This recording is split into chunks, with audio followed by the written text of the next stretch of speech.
Ndugu mgeni rasmi, mnamo mwezi Mei 2025 NIDA ilifungia matumizi ya vitambulisho 8,933 ambayo wahusika walitumiwa ujumbe na wakujitokeza. Najua hilo mheshimiwa limelalamikiwa sana, lakini tumeendelea na tutaendelea kuwafungia ambao hawakuchukua vitambulisho. Kufikia mwezi Novemba vitambulisho 491,330 vimechukuliwa.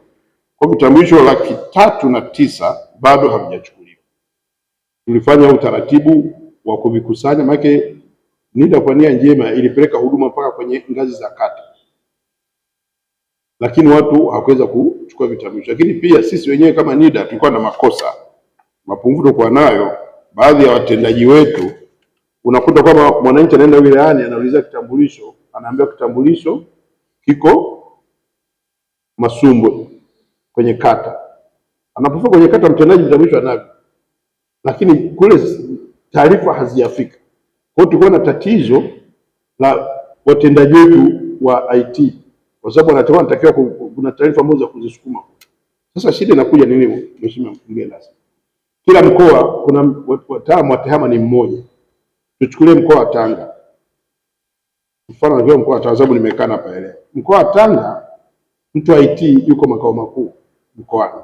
Lakini kuna wilaya kwa mfano Kilindi, umbali wake kutoka Tanga kuja Dar es Salaam ni karibu kuliko kutoka Tanga kwenda Kilindi. Hana baiskeli, hana pikipiki, hana kitu chochote. Na akisema pande basi anaweza akaa miaka miwili hajalipo hata hiyo. Kwa hiyo ilileta, ndio maana tukashukuru serikali imetusaidia ngao kuweza kupata magari ambayo tunajitahidi kwamba tuyaweke ngao kwenye ngazi ya mkoa kuweza kusukuma. Kwa matatizo mengi yalikuwa ni hivyo. Lakini pamoja kuona hilo, tulikana wataalamu wa management wakaweka mfumo. Tukakusanya vitambulisho vyote tukavileta katika ngazi ya wilaya na tukaweka mfumo wa kuvisomesha. Na kusomesha inakuja moja kwa moja.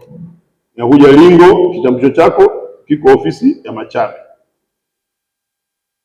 Na tukatoa kwamba tutafungia hata watu hawakuendelea. Baadaye tukafungia tarehe 1 mwezi wa 5. Kwa hiyo walikuja watu wengi sana kuweza kuvichukua. Kwa hiyo mpaka sasa hivi tuna vitambulisho zaidi ya 300,000. Hata malalamiko mengine wengine walalamika hawajaenda kuchukua vitambulisho vyao. Na tumejitahidi sana kitengo cha habari kutoa taarifa kwenye magazeti. Na kama unavyojua shida yetu ya Watanzania wengi wako tayari kwenda kuangalia taarifa, au saa 2 wanaangalia channel Azam 2 sinema zile. Kesho anakufa huyu, Mungu wangu kaachwa. Lakini ukiangalia taifa habari hawaangalii vitu vya muhimu, au mitandao, nani kaachwa, nani kafanya, au taarifa za yule dada yule sio wapi Mjiramba yule sio kwa nchi gani. Wengi wanakuwa nakimbilia huko. Kwa hiyo tuna tatizo kubwa, na tunaomba serikali iendelee, labda wakuu wa wilaya washauriwa wanapenda kwenye mikutano yao kuhamasisha, kwa sababu kitambulisho cha taifa ni kitu cha muhimu. Kwenye juzi machafuko ya juzi watu walipata shida sana, na walijua muhimu wa kadi ya NIDA. Mtu akawa anakamatwa anaulizwa pale utambulisho, anatoa kadi ya simu. Sasa kadi ya simu utambulisho. Kwa hiyo ilikuwa ni ngumu kidogo. Kwa hiyo tunajitahidi sana mheshimiwa mgeni rasmi katika hilo, na tuombe sana taasisi mbalimbali waweze kutusaidia, na hasa taasisi ziko chini ya wizara yako. Kwa hiyo tuna askari polisi kata wanapenda kuhamasisha kule watuzungumzie na NIDA. Wahamiaji pia, mtu anapokuja kuomba kibali cha kuvuka ng'ambo na nani. Aidha, NIDA ilipata changamoto ya baadhi ya vitambulisho kufutika, ambapo utatuzi wa changamoto hiyo umepatikana baada ya kuwasiliana mkandarasi, ambapo hitilafu hiyo imefanywa kazi na sasa uchapishaji wa vitambulisho vyote vilivyofutika na kurejeshwa ofisi za NIDA unaendelea bila kuhusisha gharama yote kwa wananchi. Lakini tumelizungumza sana mheshimiwa mgeni rasmi. Hili tulipata mwaka 2023-24 tulipata vitambulisho ambavyo vilikuwa chini ya kiwango, mkandarasi alituletea vitu ambavyo havikufaa. Bahati mbaya zaidi halikuweza kuelezwa, lakini lawama zikaenda kwa NIDA, na kwa kweli tunapaswa kulaumiwa kwa sababu hatuweza kulitolea ufafanuzi. Lakini tumebanana nao, tumeshapata ufumbuzi na kuna vifaa vimeshawasili. Wewe vimeshatoka. Nafikiri mheshimiwa mgeni rasmi, mpaka Januari hii inaisha tutahakikisha tatizo alipo. Tumeweka utaratibu, tutakuwa na shift, wote watafanya kazi masaa 24. kuna shift ya asubuhi, wengine usiku. Pesa mheshimiwa mgeni rasmi tunayo, pesa tunayo, tunaobakia ni sisi wenyewe sasa kufanya kazi. Lakini tatizo hilo ambalo limeleta shida sana tutakuwa tumelimaliza, na hata ambao wamesajiliwa wana namba, ila tuombe tu, tutajitahidi sana kuhakikisha kwamba wananchi wanakuja kuchukua kadi zao, vitambulisho vyao, na serikali iweze kutusaidia pia kuweza kueleza, kwa sababu NIDA kama NIDA tutatangaza, lakini kama tunavyojua kwamba watu hawafuatili. Lakini labda taasisi mbalimbali, viongozi labda katika ngazi za wilaya, wakuu wa wilaya, katibu kata, kwa mambo ya ndani, mimi niombe tu na wenzetu wa jeshi la polisi ambao wako mpaka kwenye ngazi za kata, iwe ni mojawapo ya uhamasishaji.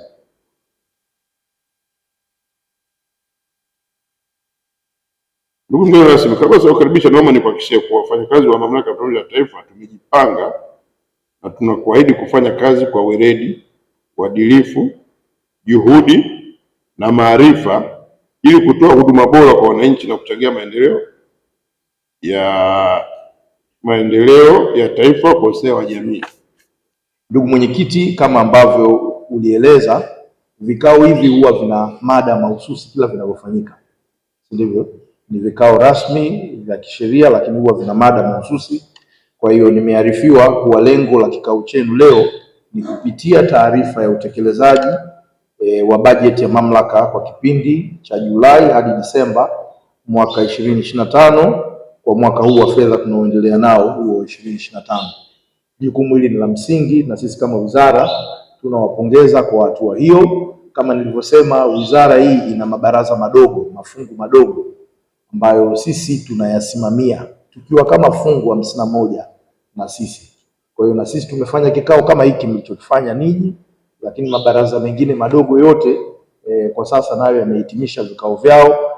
Ni matarajio yetu kwamba taarifa zenu, taarifa ya kikao chenu, yale ambayo mtayajadili kwa kina, yale ambayo mnadhani yanahitaji kufahamika kwenye ngazi ya baraza kubwa au kwa maana ya wizara, na sisi kama wizara niseme katika hatua hii tutakuwa tayari kuyapokea, kuyasikia na kuyafanyia kazi. Tutaendelea kuwa wasikivu katika ngazi ile ya kufanyia kazi yale ambayo mnadhani ni muhimu tukayasikia. Lakini wanasema kuanza kwa bajeti moja basi ni mwanzo wa maandalizi ya bajeti nyingine. Kwa hiyo nadhani mtapata fursa kwenye kikao chenu sio tu kujadili yale mnayoendelea nayo, lakini katika utekelezaji wa bajeti nyingine mnaweza mkawa mshaanza kubaini masuala ya msingi ambayo ni muhimu mkayaingiza kwenye bajeti yenu ijayo. Kwa hiyo nadhani ni watie moyo na kuwakumbusha kwamba hiyo fursa mnayo na pengine ni muhimu mkaifanya. Maelekezo yangu kwenye eneo hilo tu ni kwamba mtumie fursa hii adhimu kujadili kwa uhuru na uwazi ajenda hiyo, nikiamini mwenyekiti utaruhusu hilo kufanyika, kwani kila mjumbe anayo nafasi sawa katika baraza hili. Nitarajie pia kwamba mtatoa mapendekezo ambayo yataongeza tija kwa mamlaka yetu ya NIDA katika kutekeleza majukumu yenu kwa ufanisi zaidi kama yalivyopitishwa kwenye mpango wetu wa bajeti ya mwaka huu 2025-2026. Ndugu mwenyekiti, mara zote ninapopata fursa kama hii moja, kama ambavyo umenipendelea kunialika kuwa mgeni rasmi, lakini pia kama katibu mkuu wa wizara, nipende tu kusisitiza baadhi ya masuala kwamba ninyi kama wajumbe wa baraza mnao wajibu na haki ya kushauri namna bora ya kutekeleza majukumu yenu binafsi, lakini pia majukumu ya taasisi. Hivyo mtumie nafasi hii kudumisha mahusiano yenu bora kazini na kuboresha utendaji kazi kwa watumishi wote, kwani baraza ni daraja la kuunganisha wafanyakazi na mwajiri. Nipende kusisitiza kwenye hili, ni muhimu tukaendelea kukumbushana maneno ambayo pengine tunayasikia sana, ya kupendana, ya kushirikiana, ya kufanya kazi kwa bidii na weledi, na mwenyekiti ameyakumbusha. Ni maneno ambayo tunayasikia lakini tunapaswa kuyaishi, ndivyo? Yale ya msingi ambayo tunaongelea unyeti wa taasisi yetu, ikiwa hatupendani kwenye taasisi, hatushirikishani, na umapenzi kwenye taasisi ndio hayo ya kukaa kwenye vikao rasmi badala ya kuongea kwenye korido kule, tukaitishana kwenye vikao vya idara, vikao vya vitengo, vikao vya section na kadhalika na kadhalika.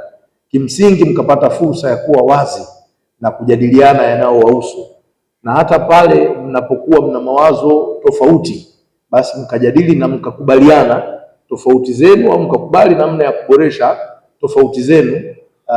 Hilo linakuwa ndio kiashiria kikubwa cha kwamba nyinyi mnapendana na mnaishi kwa ushirikiano kwenye taasisi. Na mkitulia nyinyi kwenye section yenu, kwenye kitengo chenu, kwenye idara yenu, mnaleta utulivu pia kwa mkuu wa taasisi, ili aweze kuzingatia na kuona taasisi yenu kwa jicho pana zaidi, kuangalia maslahi, kuangalia masuala ya ofisi na vitendea kazi. Ikiwa kila siku kuna kesi ya kusema huyu amemshika yule shati, huyu hawezi kusema na huyu, CEO atashindwa kupata fursa ya kuanza kufikiria vitu vya kimkakati, zile strategic issues, ndivyo? Kwa hiyo nyinyi ni viongozi, mmepewa vitengo, mmepewa idara, wengine ni manager, wengine sasa ni viongozi kwenye mikoa, mnayemwakilisha kule mikoani.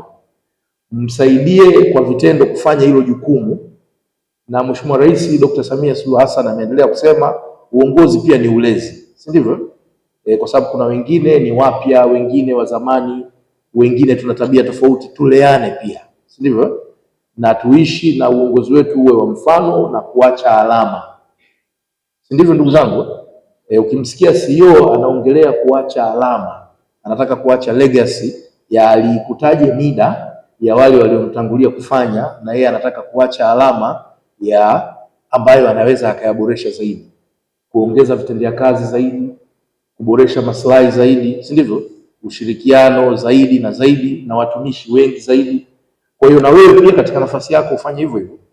Lakini sasa nyinyi kama taasisi mkiweza kutulia na mkafanya hivyo, huku wizarani yale mnayotutuma yale ambayo mwenyekiti ameyasema, ya kuweza kuongea na mamlaka nyingine za serikali kwenye masuala ya maslahi, ya kuongeza vitendea kazi na kadhalika na kadhalika, tunaweza tukayafanya nyinyi mkiwa mnatulia, ndio? Ikiwa katibu mkuu kwa mamlaka aliyokuwa nayo ni kesi anazosema safukuza huyu, muhamishe yule, mtoe huyu, mfanye huyu, huo utulivu wa kuanza kufikiria masuala ya msingi ya kitaifa na ya kitaasisi kwa kuipeleka mbele NIDA, huo unyeti tunauongelea wa taasisi yetu utakosekana, ndivyo? Kwa hiyo nadhani tuge mtusaidie, na najua hilo jukumu mnaendelea nalo. Mwenyekiti ameeleza changamoto zilizokuweko huko nyuma, lakini nadhani mmezizungumza wote, mna mwafaka wa namna ambavyo mtaenda mbele. Lakini na wawakilishi hao watumishi tunawaambia, kwa sababu wamebeba dhima ya watumishi wengi ambao wamewawakilisha, mtusaidie ujumbe uweze kufika kule chini.